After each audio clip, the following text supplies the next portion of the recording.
देखिए, अब हम इसके पहले वाले केस में आपने क्या कहा था, आपने एक कैपेसिटर को चार्ज किया था और बीच में रजिस्टर लगा दिया था, आरसी सर्किट, फिर डिस्चार्ज किया था। अब यहाँ फिर वही हम करने जा रहे हैं कि चार्जिंग ऑफ कैपेसिटर, यानी कैपेसिटर को चार्ज करेंगे थ्रू इंडक्टर एंड रजिस्टर, यानी एलसीआर इन सीरीज सर्किट की बात करने जा रहे हैं। ठीक है, यानी कैपेसिटर को चार्ज करेंगे, रास्ते में एक रजिस्टर लगा होगा, मतलब खाना कुल मिला के बैटरी पहुँचाई किसको, कैपेसिटर को, लेकिन जाना पड़ेगा रास्ते में, कौन मिलेगा, कैपेसिटर भी, सॉरी इंडक्टर भी मिलेगा जिसको कि कॉइल कहते हैं, और रास्ते में एक रजिस्टर मिलेगा। तो किस तरीके से उसमें टाइम डिले हुआ, किस तरीके से वो चार्ज होगा, इसके बारे में बात करी जाएगी। ठीक है, तो देखिए हम कहेंगे भाई देखो, एक मान लेते हैं एक इंडक्टर है, एक इंडक्टर है, इंडक्टर्स कहते हैं इसको, जिसका सेल्फ इंडक्टेंस एल होता है, और एक कैप, देखिए इंडक्टेंस उसके बिहेवियर की एक वैल्यू होती है इंडक्टेंस, जैसे रजिस्टर होता है, रेजिस्टेंस उसकी वैल्यू होती है। ठीक है, और एक कैपेसिटर है और एक रजिस्टर है, ये एक सीरीज में लगे हुए हैं, एल, सी और आर, और इसको एक बैटरी से हमने जोड़ दिया है। ठीक है, और एक की लगा दी यहाँ पर, इस प्रकार से की लगा दी है, और बाद में इस की को हम ऑन कर देंगे और सर्किट में करंट फ्लो होना शुरू हो जाएगी। ठीक है, तो पहले तो इस कहानी को लिख लीजिए थोड़ा सा, बस इतनी कहानी लिखनी है। ठीक है, और थोड़ा सा इस डायग्राम का यूज़ करेंगे, इसके बाद डायग्राम को रब कर देंगे। बोले, consider a circuit, consider a circuit. अच्छा, बुक में डायग्राम चूँकि चार्जिंग और डिस्चार्जिंग दोनों के बारे में बात करेंगे तो दोनों ही सेम बने हुए हैं, हम केवल चार्जिंग कर रहे हैं, चार्जिंग कर रहे हैं, तो इसलिए हमने ये वाला बनाया हुआ है। Consider a circuit containing an inductor, containing an inductor of inductance capital L, an inductor of inductance capital L, capacitor of capacitance capital C, and a resistor of resistance capital R, and a resistor of resistance capital R, joined in series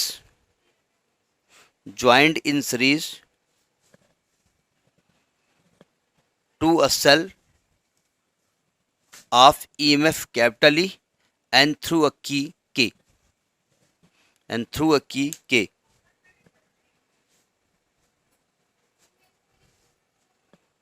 cell कहो battery कहो कोई दिक्कत नहीं है। आप अब आपने cell लिखा है, आप बैटरी बना रहे हो, चलो सेल बना दो, थ्रू अ की के, ये तो डायग्राम के बारे में बात हुई जाकर के। ठीक है, पर ऑप्शन करके लिखिए, when the circuit is closed, when the circuit is closed the current I flows in the circuit, the current I flows in the circuit. वैसे करंट दिखना नहीं चाहिए, हम दिखा रहे हैं लेकिन दिखाना नहीं है आपको करंट को। बोले क्यों, क्योंकि करंट यहाँ पर ऐसे फ्लो नहीं हो सकती ना, क्योंकि रास्ते में ये जो कैपेसिटर है वो ब्रेक है, लेकिन चूंकि करंट टाइप का ही ये वर्क हो रहा है, यहाँ से चार्ज, पॉजिटिव चार्ज इधर जा रहा है और यहाँ से इलेक्ट्रॉन इधर आ रहे हैं, तो लग रहा है करंट सर्किट में फ्लो हो रही है, अलग की बात है, लेकिन कैपेसिटर के अंदर नहीं फ्लो हो पाती है ना भाई, यहाँ से लेकर के यहाँ तक तो चार्ज का मूवमेंट हो रहा है ना, तो वही दिखाई जा रही है।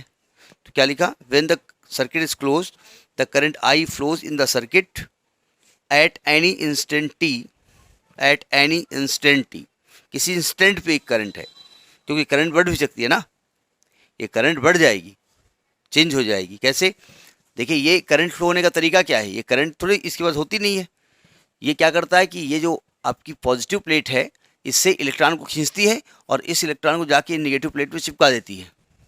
ठीक है, और जबकि वैसा भी नहीं होता है, देखो इससे इलेक्ट्रॉन खींचा, ये हो गया पॉजिटिव, बना नहीं आपको, बाई इंडक्शन इसके अंदर क्या हो जाता है, निगेटिव, और इसके बाद इसके बाहर क्या क्रिएट हो जाता है, पॉजिटिव, वो पॉजिटिव इस प्लेट पर पहुंच जाता है, ये पूरी वर्किंग है। ठीक है, तो क्या लिखा, at any instant T and let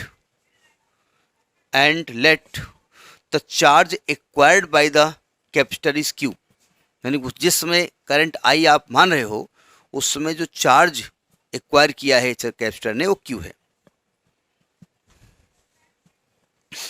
अब हमने कहा कि ये जो एल है इसके एंड्स के बीच में पोटेंशियल डिफरेंस वी एल है, सी के बीच में वी सी है और आर के बीच में वी आर है। ठीक है, तो लिखिए the potential difference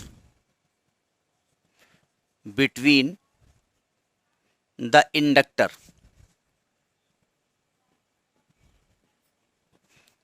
V L बराबर क्या होता है, L D I by D T negative minus L D I by D T minus L D I by D T.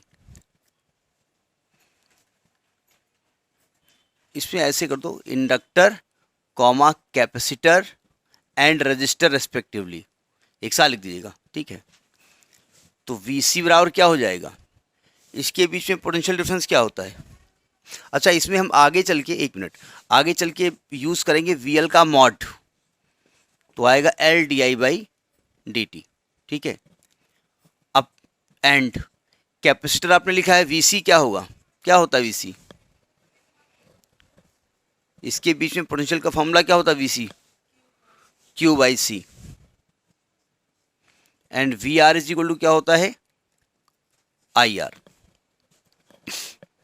देखिए एक्चुअली में जरा पॉजिटिव नेगेटिव समझ लीजिएगा, ये पॉजिटिव प्लेट है ना, तो इधर का एंड इसका पॉजिटिव, ये इधर का एंड इसका पॉजिटिव, इधर का एंड इसका पॉजिटिव, और इधर का एंड क्या है, दोनों सबका नेगेटिव। ये केवल हमने दिखाने के लिए लिखा है, आपको नहीं लिखना है।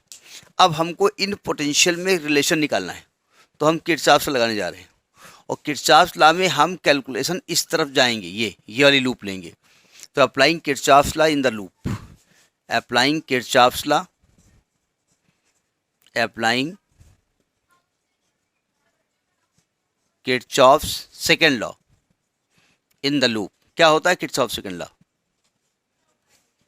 सिग्मा डेल्टा वी बराबर 0। अब यहाँ पर जो हम बताने जा रहे हैं वो अलग अलग टीचर का अलग अलग बताने का तरीका होता है। देखो ध्यान से, इधर हम जाना शुरू कर रहे हैं, पॉजिटिव से नेगेटिव की तरफ जा रहे हैं, तो इसका पोटेंशियल वी एल है, तो पॉजिटिव लें कि नेगेटिव लें, तो 90% टीचर पॉजिटिव लेते हैं, लेकिन हम उन 10% में से हैं जो माइनस लेते हैं।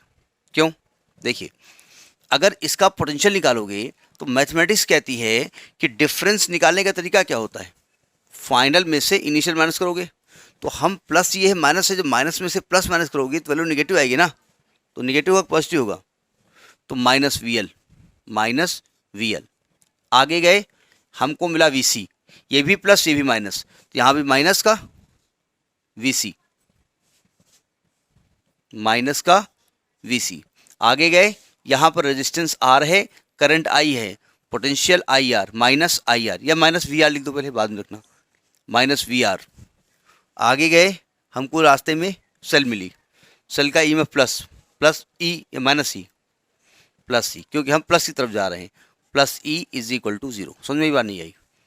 अब आप कहेंगे जब 90% टीचर जैसे मानते हैं और आप ऐसे नहीं मानोगे तो आपका कैलकुलेशन गलत हो जाएगा, नहीं होगा। वो इसको प्लस लिखेंगे, इसको प्लस लिखेंगे, इसको प्लस लिखेंगे, इसको माइनस लिख देंगे, तो अल्टीमेटली इक्वेशन तो वही आने वाली है ना। तो ई बराबर क्या हो जाएगा यहाँ से, V L plus V C plus V R. ठीक, अब डायग्राम काम हमारा ख़त्म, डायग्राम रब कर दें। ठीक है, हम केवल वैल्यू ले रहे हैं यहाँ पर, यानी वी एल का केवल वैल्यू, तो ई बराबर क्या होगा, वी एल क्या होगा, L D I by D T. हम केवल वैल्यू ले रहे हैं, बोल सुना नहीं क्या आपने, हम केवल इसकी वैल्यू ले रहे हैं, इसका मैग्नीट्यूड ले रहे हैं,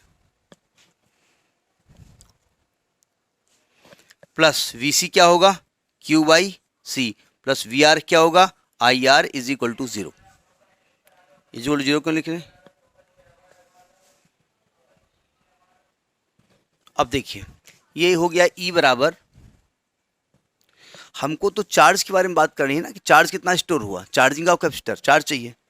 तो देखिए ये है L D by D T, और आई को आप D Q by D T ले सकते हैं, कोई दिक्कत, plus Q by C, plus R और आई को लिख दिया हमने D Q by D T. कुछ गलत किया इसमें, चार्ज इंट्रोड्यूस हो गया, ठीक है। अच्छा, ये है आपका E is equal to L, ये क्या लिखा है, D by D T of D Q by D T, क्या लिखा जाएगा, इसको क्या लिखा जाएगा, D square Q upon D square T square. जी नहीं, ये दो बार डिफ्रेंशिएट हो रहा है, इसको लिखेंगे D two Q by D T square plus R D Q by D T plus Q by C is equal to कुछ नहीं, बार बार इक्वल टू जीरो हम लिखने की फिराक में है। अब इक्वल टू जीरो कर ही दो, ये पूरा लिखा रहने दो, L D two Q by D T square plus R D Q by D T plus Q by C minus E बराबर जीरो। इसको इक्वेशन नंबर 1 डाल दीजिए। अभी बार बार रब किया जाएगा, बार बार इसकी कहानी बताई जाएगी।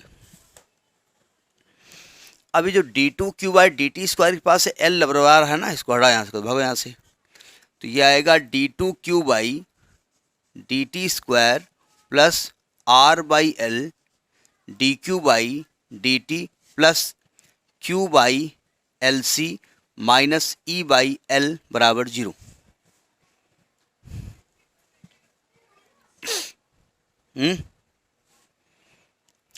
और कोई स्टेप गलत होगा तो तुम जानोगे, अगर मान लिया वीडियो बनाने में कोई दिक्कत हुई, बीच में गड़बड़ हुआ, तो हम तुमको दे देंगे बना करके उतना और ऐड कर देना जा करके।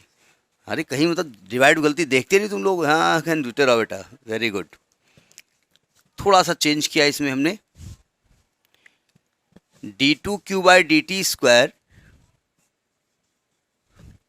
Plus R by L D Q by D T plus 1 by L C बाहर कर दो, Q माइनस ई सी बराबर जीरो।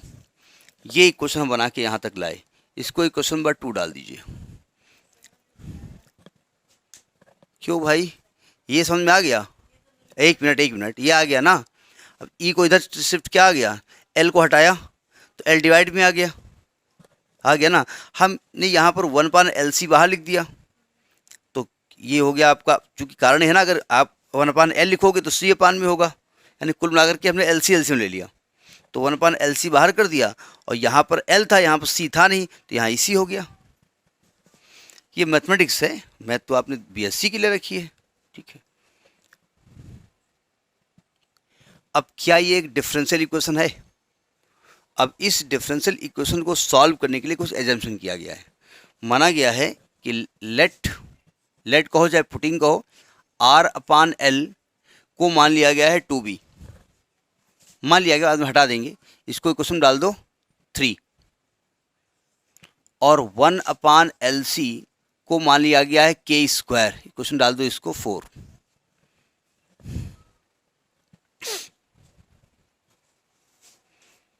तो करेंगे तो इक्वेशन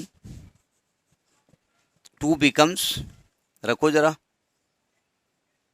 क्या हो जाएगी, ये हो जाएगी D T Q by D T square plus 2b D Q upon D T plus के स्क्वायर क्यू माइनस ई सी बराबर जीरो। इसको इक्वेशन डाल दो 5, जरूरत क्या पता नहीं, बट डाले रहो इक्वेशन, कहीं जरूरत पड़ जाए मान लिया। अब इसे डिफरेंशियल इक्वेशन फॉर्म में लाने की कोशिश करेंगे, ठीक है। तो इसको कुछ मान लीजिए, हमने मान लिया कि लेट Q माइनस ई सी को हमने कोई एक वेरिएबल x, भाई Q वेरिएबल है ना, यहाँ पर Q के रेस्पेक्ट में आप डिफ्रेंशिएट कर रहे हो, यानी Q वेरिएबल है, टाइम के साथ साथ चेंज हो रहा है, तो हमने इसको x मान लिया। तो अगर इस Q को x मानोगे तो ये भी तो हटाना पड़ेगा आपको, तो इसको डिफ्रेंशिएट कर दो एक बार, तो डी क्यू बाई, जब डिफ्रेंशिएट करो तो D Q by D T हो जाएगा ना, इसका डिफ्रेंशिएशन तो जीरो हो जाएगा, is equal to D X by D T, और D two Q by D T square को लिखेंगे D two X by D T square. इस पूरे को मिला के क्वेश्चन नंबर 6 डाले दे रहे हैं। कहीं जरूरत पड़ जाए तो वो अलग की बात है। अब हम क्या करेंगे, इस इक्वेशन 6 का इस्तेमाल इक्वेशन 5 में कर देते हैं। यूजिंग इक्वेशन 6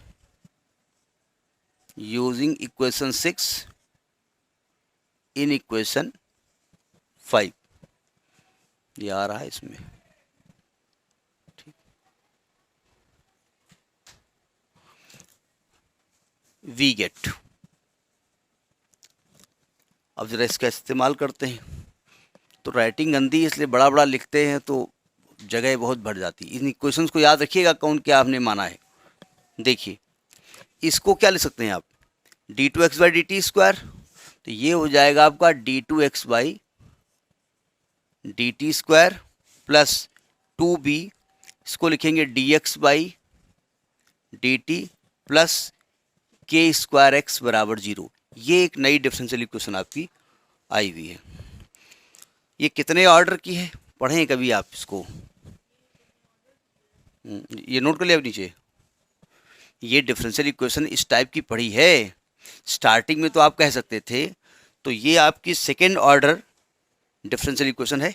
ठीक है, तो लिखिएगा it is a second order differential equation, it is a second order differential equation. अब देखिए इस तरीके की डिफरेंशियल इक्वेशन को सॉल्व करने का तरीका क्या होता है। हम D X by D T को m मान करके वो तरीका भी लगा सकते हैं आप। ठीक है, पीछे आपने किया था ना, इसमें एक ऑक्सिलरी इक्वेशन बना करके, वो भी आप कर सकते हैं। और ये कांस्टेंट कोफिशिएंट भी है, तो लगभग है वही चीज़ करने का तरीका। ठीक है, एक ऑक्सिलरी इक्वेशन बनाएंगे, इसको लिखेंगे एम स्क्वायर प्लस 2bm, ये करके लगा सकते हैं। ठीक है, और m की वैल्यू निकालेंगे, m1 m2, सोल्यूशन क्या निकलता है, y बराबर E to power m1x plus E to power m2x, याद है यही होता ना, लगभग वही चीज़ है। लेकिन यहाँ ऐसे नहीं किया गया है, इन्होंने इसका एक सोल्यूशन मान लिया गया, अपने आप मान लिया। जिसको आप मानते हैं उसको कहा जाता है ट्रायल सोल्यूशन, मतलब ट्रायल की बेस पे उन्होंने सोल्यूशन मान लिया। मतलब मान लेते हैं कि माना ये सोल्यूशन है, बोले अच्छा है, हाँ रखो जरा वैल्यू, सेटिस्फाई हो गया, हाँ अरे यार ये वही है, मान लेते हैं, उसको कहते हैं ट्रायल सोल्यूशन। कर वही हम रहे हैं, तो लिखेंगे लेट द ट्रायल सोल्यूशन, इसको कहा जाता है trial solution, trial solution of, इसका इक्वेशन कोई नाम डाल दिया जाए क्या, इसको इक्वेशन नंबर डालो, कोई अगली इक्वेशन डालो। हाँ, कम से कम किसी क्वेश्चन में इतने इक्वेशन तो बने कि मतलब जी गदगद हो जा रहे दादा दादा। ऑफ सोल्यूशन ऑफ इक्वेशन 7 क्या होगा, x बराबर ए ई की पावर अल्फा टी, x बराबर ए ई की पावर अल्फा टी, ये हमने ट्रायल सोल्यूशन मान लिया। अब दिक्कत ये, जब ट्रायल सोल्यूशन मानोगे तो मतलब ये हुआ कि ये इक्वेशन इसको सेटिस्फाई करनी चाहिए। तो x मानोगे तो आपको यहाँ पर D X by D T भी निकालना पड़ेगा। D X by D T क्या निकलेगा, A alpha E to power alpha T. फिर आप हैं, गलत हो गया क्या, गलत हो गया लग रहा है कैसे, टी वी इंटू में आ जाएगा, टी के रेस्पेक्ट में करोगे और टी वी इंटू में आ जाएगा, कांस्टेंट आता है। बोला नहीं हमें बोलना था कुछ गलत है, कुछ गलत है, बोल देते हैं गलत है। इसको डबल डिफ्रेंशिएट करो, D two X by D T square, तो आएगा A alpha square E to power alpha T. यानी आपने क्या किया, ये हम कर वही रहे जो ऑक्सिलरी इक्वेशन आपने बनाई थी। हम क्या कर रहे हैं कि ये सोल्यूशन मान लेते हैं, इसको कहा जाता है ट्रायल सोल्यूशन। ठीक है, अगर मैं इसमें m देखो, अगर मैं d बाई डी एक्स को m मानूँ तो ये equation M square plus 2bm plus C square X बराबर 0 होता। ये सॉरी, ये क्यों लिखेंगे, यहाँ से m का मान धराचार मेथड से निकाल लेंगे। तो जो अगर m की दो वैल्यू आई m1 और m2, तो सोल्यूशन x बराबर A c1 E to power m1x plus c2 E to power m2x होता है, लगभग वही आएगा। लेकिन चूंकि यहाँ फिजिक्स है तो थोड़ा कहानी अलग कर दी गई। उन्होंने एक सोल्यूशन मान लिया मतलब वो ट्रायल सोल्यूशन हो गया जाकर के। अब सोल्यूशन ये मानोगे तो ये इस इक्वेशन को सेटिस्फाई करेगा। ठीक है, तो यूजिंग, इस इक्वेशन का नाम दे दो, इस पूरे इक्वेशन को, इस पूरे को मिला, या ना कुछ ना दो, using this result, using these results in equation 7 में इसका इस्तेमाल करते हैं। यहाँ क्या लिखेंगे, यहाँ लिखेंगे a alpha square E to power alpha t plus 2b alpha into a E to power alpha t plus के square a E to power alpha t is equal to 0। यहाँ से a E to power alpha t common हो जाएगा, a E to power alpha t common हो जाएगा। यहाँ क्या बचेगा, अल्फा स्क्वायर बचेगा प्लस 2b अल्फा बचेगा प्लस के स्क्वायर बचेगा इज इक्वल टू 0।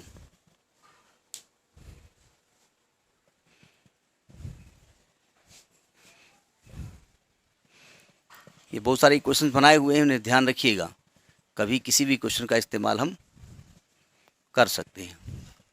अब आपको साफ साफ दिख रहा है कि यहाँ दो चीज़ का मल्टीप्लाई दिया हुआ है और इक्वल टू 0 दिया हुआ है, तो ये चीज़ तो 0 है नहीं, ये तो सोल्यूशन आपने माना है। तो आप लिखेंगे as A E to power alpha T is not equal to 0, so ये 0 हो जाएगा। Alpha square plus 2b alpha plus के स्क्वायर इज इक्वल टू 0, ये क्वेश्चन आएगा। ठीक, अब इसे सॉल्व करना है आपको। तो जब इसको आप सॉल्व करेंगे तो धराचार्य साहब का फॉर्मूला लगाएंगे, श्रीधराचार्य फॉर्मूला लिखेंगे नहीं कि श्रीधराचार्य लगा रहे हैं, तो लगाते हैं इसमें। तो अल्फा इज इक्वल टू क्या होगा, -2b plus minus under root 4b square minus 4k square upon 2। अच्छा ध्यान से समझिएगा, अगर इस रूट के अंदर से 4 कॉमन ले लें, 4 बाहर निकल के 2 आएगा, पूरे में से 2 कॉमन लेंगे, ये 2 कैंसिल हो जाएगा, तो ये आ जाएगा आपका -b plus minus under root b square minus k square upon कुछ नहीं। यानी मैं कह सकता हूं कि अल्फा की 2 वैल्यूज आ गई, एक आपका -b plus under root this, एक -b minus under root this. So एक वैल्यू को हम अल्फा मान लेते हैं, alpha 1 -b plus under root b square minus k square, और एक को अल्फा 2 मान लेते हैं, -b minus under root b square minus k square. बस एक एक स्टेप समझते जाओ, प्रूफ में कोई दिक्कत नहीं है। इसे आप क्वेश्चन नंबर डाल दो, कौन सी डालोगे, 10 है ना ये, अच्छा 8 नहीं डाली थी हमने, चलो 8 डाल देते हैं, गुस्सा कह रही हूँ। सॉल्यूशन माना हमने कहा था किसी क्वेश्चन में, ए ई टू पावर अल्फा 8 में माना था ना, उसको कुछ मान है 7 कहाँ मानी थी हमने सॉल्यूशन माना कहाँ था, जो एज्यूम किया था, ट्रायल सॉल्यूशन कहाँ पर था, ट्रायल सॉल्यूशन कौन सी क्वेश्चन है, ट्रायल सॉल्यूशन एज्यूम कहाँ किया गया है, ये ट्रायल सॉल्यूशन तुमको दिख रहा है, वो डिफरेंशियल इक्वेशन है, 8 में माना गया है ना। तो इस रिजल्ट को इक्वेशन 8 में, अब इक्वेशन 8 वो 8 थी, ये 9 है। एक्चुअली में हमने एक आदमी क्वेश्चन मिस कर दिया ना, तो कॉपी में हमने जो वहाँ पर सॉल्व किया उसमें लिखा हुआ है, अभी क्वेश्चन हमारे उनके वेरी कर गए।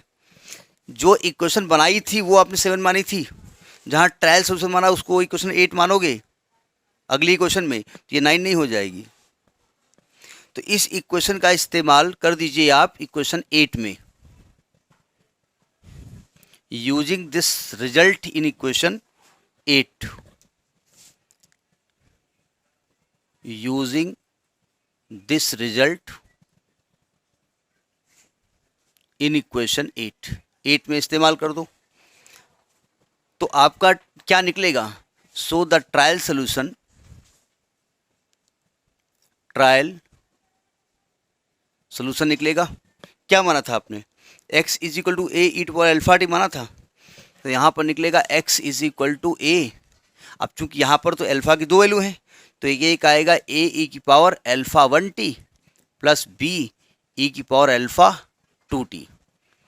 ए ई की पावर अल्फा 1 ये छोटा सा है, -b plus under root B square minus के square T plus b into E to power minus B minus under root B square minus के स्क्वायर इंटू टी।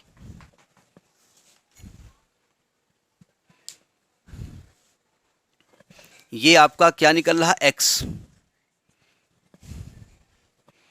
क्या एक्स निकालना था आपको?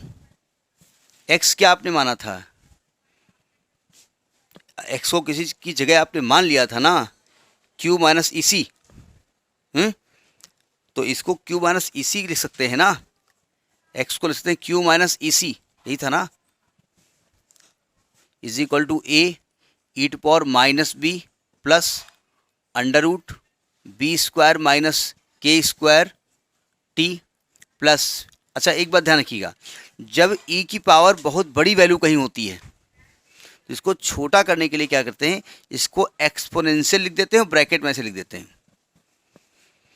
जैसे e की पावर में लिखा हुआ है, अब पता लगा e तो इतना बड़ा है और पावर इतनी बड़ी है, जैसे किसी का मुंह इतना बड़ा हो, खोपड़ी का जूड़ा इतना बड़ा हो। बहुत महाराज लोग होते हैं जो दुबले पतले होते हैं महाराज, अब छोटा सा, ज़्यादा तो मोटे होते हैं, खूब खा पी करके, लेकिन वो दुबले पतले होते हैं, इतने बड़े मुंह और इतना बड़ा बाल, मुंह दिख ही नहीं रहा है। अब ई की पावर के अंदर इतनी बड़ी चोटी, तो हम एक्सपोनेंशियल लिख देते हैं, ठीक है। हम लिखेंगे नहीं यहाँ पर, अलग की बात है, क्योंकि कॉमन लेना पड़ेगा, फिर दिक्कत आएगी। और प्लस बी ई की power minus B minus under root B square minus के स्क्वायर इंटू टी। हमें चार्जिंग क्यू निकालना है ना, तो क्यू निकाल लीजिए यहाँ से। तो क्यू बराबर क्या होगा, अगले स्टेप में देखिएगा ध्यान से, आप पहले यहाँ तक पहुँचिए फिर अगला स्टेप बताएं आपको। यहाँ लिख दीजिए एज एक्स बराबर क्यू माइनस सी ई।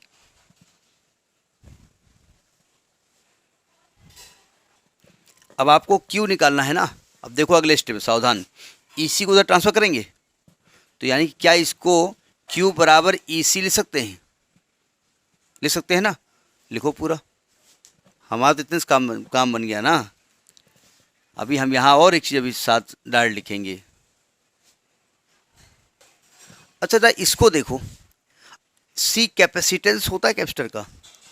अगर किसी कैपेसिटर का कैपेसिटेंस सी है, ठीक है, और उसके एंड्स के बीच में पोटेंशियल वी है, तो क्या क्यू बराबर सी वी नहीं होता है?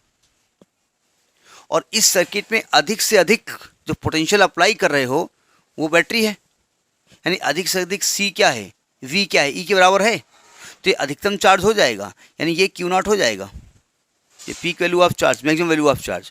तो हमने इसको क्या लिख सकते हैं, क्यू नॉट। तो अगले स्टेप में लिख देंगे यहाँ पर क्यू नॉट, यहाँ लिख देंगे क्यू नॉट। यहाँ ऐसे नहीं लिखेंगे, आप लिखेंगे एज सी इंटू ई बराबर क्यू नॉट, सो करके ये सो जाओ, ये नोट करिए। यानी आप लिखें मैक्सिमम चार्ज, ये लिखिए क्यू नॉट, यहाँ लिख दीजिएगा maximum charge on capacitor, maximum charge stored, maximum charge stored on capacitor. इसके अगले स्टेप में आप ये क्वेश्चन लिख देंगे, ठीक है। अब इसको हम ऊपर लिखते हैं, अब इसी के बारे में बातचीत होगी। कौन सा नंबर है क्वेश्चन का, 10, तो इसको आप 10 डाल दीजिए। हम फिलहाल 12 डाले हुए हैं, क्योंकि हमने यहाँ पर कई जगह इक्वेशंस डाली नहीं है, ज़रा समझिएगा। अब आपने ए और बी अपने आप माना है ना, तो ए और बी की वैल्यू तो निकालनी पड़ेगी। तो यहाँ पर हम अप्लाई करने जा रहे हैं boundary condition, applying initial condition. जब आप डिफरेंशियल इक्वेशन को सॉल्व करते हैं तो एक कांस्टेंट आता है, आपने पढ़ा होगा, उसको आप कहते थे जनरल सोल्यूशन। फिर आपको एक्स और वाई की कुछ वैल्यू दी हुई होती थी और वहाँ से कांस्टेंट की वैल्यू निकलती थी, फिर आप कहते थे पर्टिकुलर कंडीशन। तो जो वैल्यू दी होती ना, वही आपकी इनिशियल कंडीशन होती है। क्वेश्चन में दी हुई होती थी, यहाँ पर आपको अपना दिमाग लगाना पड़ेगा। तो लिखेंगे applying initial condition, applying initial condition. क्या है इनिशियल कंडीशन, ज़रा समझिएगा। इनिशियल कंडीशन ये है कि जिस समय टाइम जीरो है उसमें कैपेसिटर पे चार्ज कितना है? आप जो क्यू चार्ज मान रहे हो ये एनी टाइम मानते हो ना, any time it is charge is Q. जिसमें टाइम जीरो है उसमें कैपेसिटर पे चार्ज कितना है? क्यू है। यानी आप टाइम जीरो है, बैटरी लगाई नहीं है, चार्ज स्टोर हो गया, पहले पेट भर गया, चार्ज जीरो हो गया। तो आप लिखेंगे when T at T is equal to zero, at T is equal to zero, Q is equal to zero. तो क्यू नॉट तो मैक्सिमम वैल्यू ऑफ चार्ज जो कि बाद में हो जाएगी, वो तो ऐसे वो कांस्टेंट है, ये नहीं चेंज होगा। सो बाई क्वेश्चन 10 लिखो यहाँ पर। तो क्यू जीरो हो गया। अब देखो ध्यान से, क्यू नॉट से कोई मतलब नहीं है, ये तो मैक्सिमम वैल्यू है। देखिए इधर, जब टी को जीरो करोगे तो ई की पावर पूरा बिरादरी जीरो हो जाएगी, इनटू में ए बचेगा और प्लस बी बचेगा। ये क्वेश्चन आपकी बन के आई। यानी ये क्वेश्चन क्या बनी आपकी? A plus b is equal to minus का क्यू नॉट। यही क्वेश्चन नंबर आपकी हो गई 11। हमारे में 13 चल रही है, ये 12 चली, पता नहीं कौन सी चल रही है।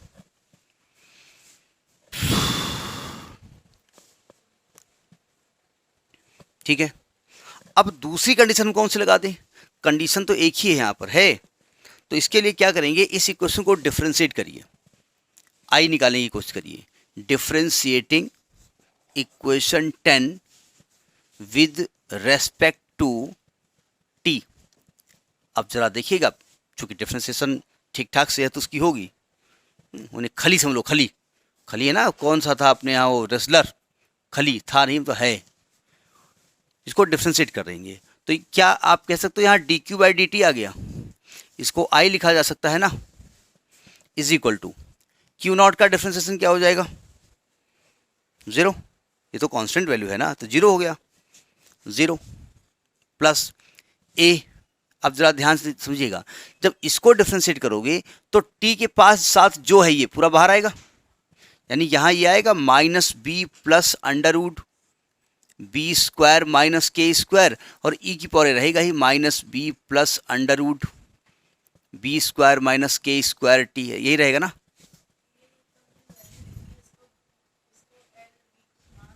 नहीं, हर चीज़ अगर मानेंगे तो डिफरेंशिएट किसका करेंगे? अगर हर जगह हम एज्यूम करना शुरू कर देंगे तो इतने कांस्टेंट हो गए हैं, ए बी सी डी के, अभी के चल रहा है रास्ते में, आपने के मान रखा था ना, बी आपने मान रखा था, दो ऑलरेडी मान रखे हैं, अब सबको मान ही लेंगे। ठीक है, माना ये पुतला है, माना ये, तो किसी को तो ऐसा हर जगह नहीं हो सकता है। और प्लस अब देखो बी रहेगा, उसके साथ ये इनटू में आएगा minus B minus under root B square minus के स्क्वायर, और into E to power minus B minus under root B square minus के स्क्वायर इंटू टी।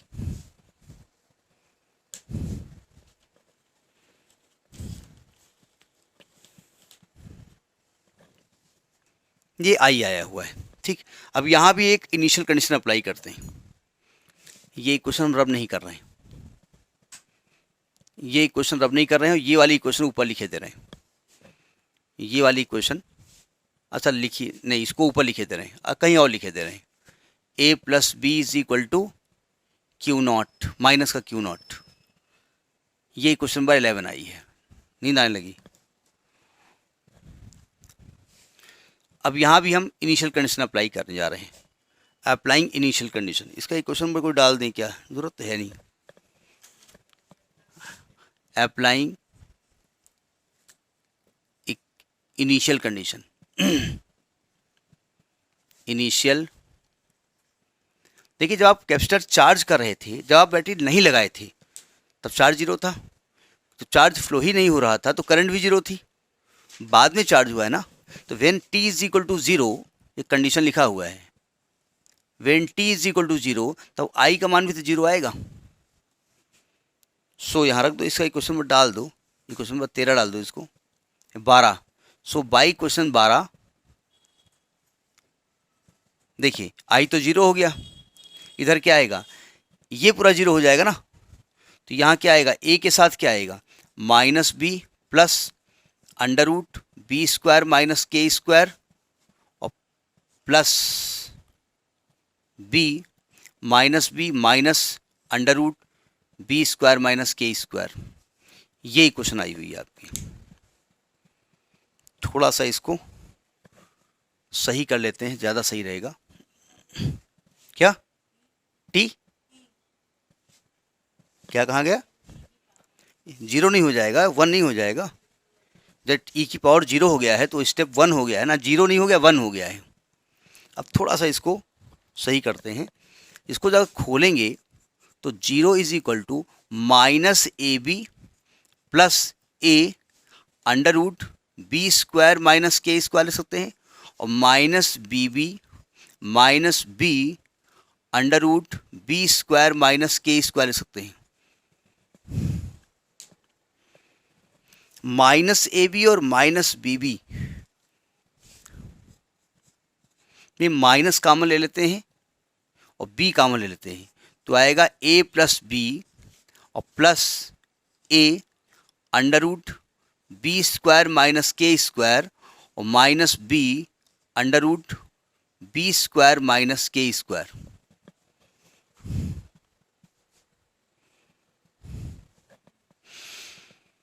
ए प्लस बी निकाल चुके हैं पहले से कुछ, माइनस क्यू नॉट, तो यहाँ माइनस क्यू नॉट करेंगे तो वैल्यू क्या आ जाएगी?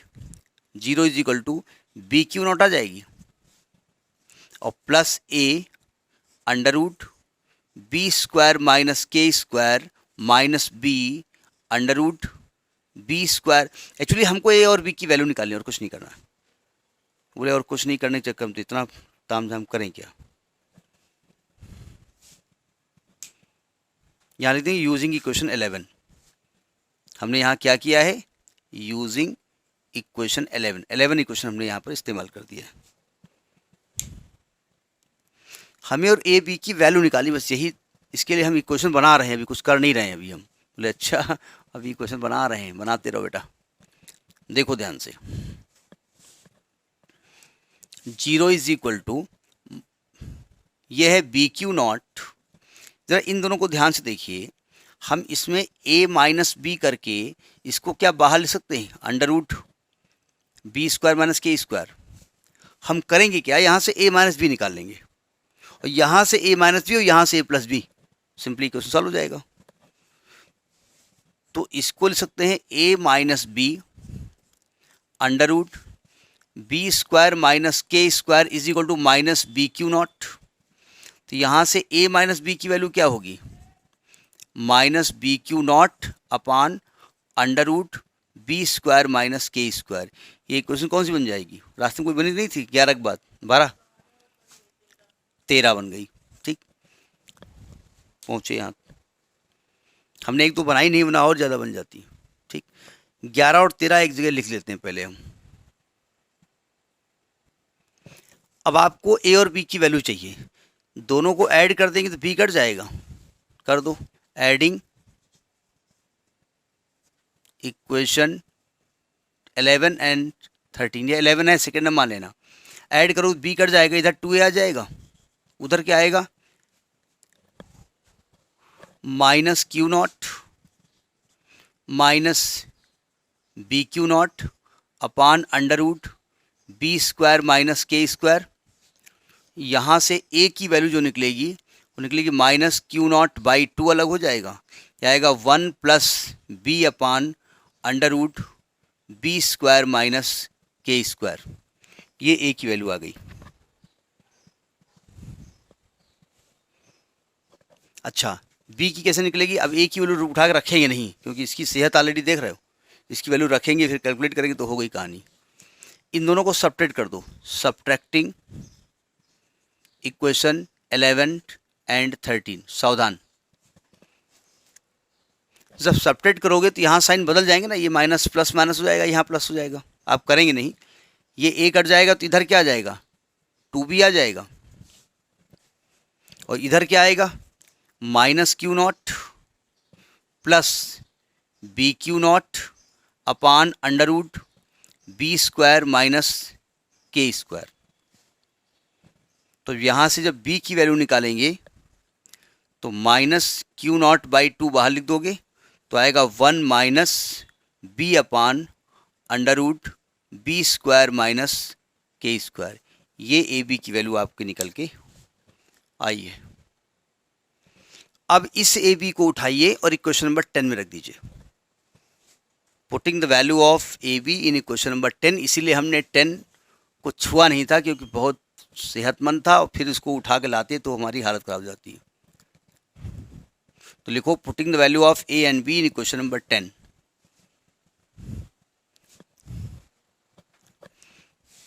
Putting A and be in equation 10, तो क्या आएगा, Q बराबर Q नॉट प्लस ए की वैल्यू क्या है, minus Q naught by 2, 1 plus B upon under root B square minus के स्क्वायर ई की power minus B minus plus under root B square minus के स्क्वायर टी। बी की value minus Q naught by 2, 1 minus B upon under root B square minus के square E की power minus B minus under root B square minus के square into T.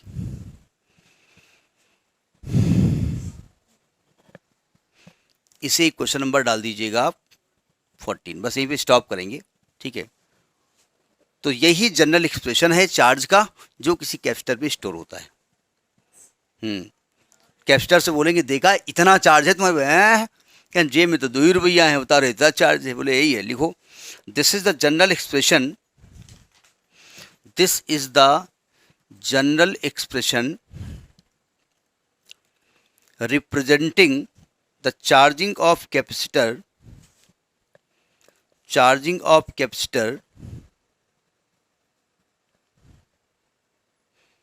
in LCR series circuit, in LCR series circuit,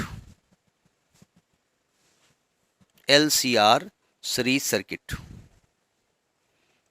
depending upon the relative values of B and K,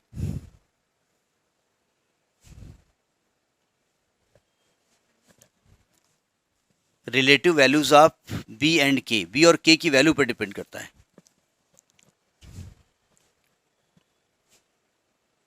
here some special conditions can be considered, here some special conditions can be considered as, तो देखो यहां पर होगा क्या, ये जो root के अंदर लफड़ा है ना, यहां पर एक बार आएगा B square greater than K square हो तब क्या होगा, B square is equal to K square होगा तब क्या होगा, और B square less than K square होगा तब क्या होगा, ठीक है। तो ये यहाँ तक आज आप करेंगे, ठीक है। इसके बाद नेक्स्ट क्लास में उसमें आपको यहाँ से बात उठाई जाएगी कि आपने पढ़ा होगा ये वैल्यू, यहाँ से बात उठेगी, ठीक है। फिर बात उठेगी और बहुत दूर तक जाएगी, ठीक है। नोट करिए इसको।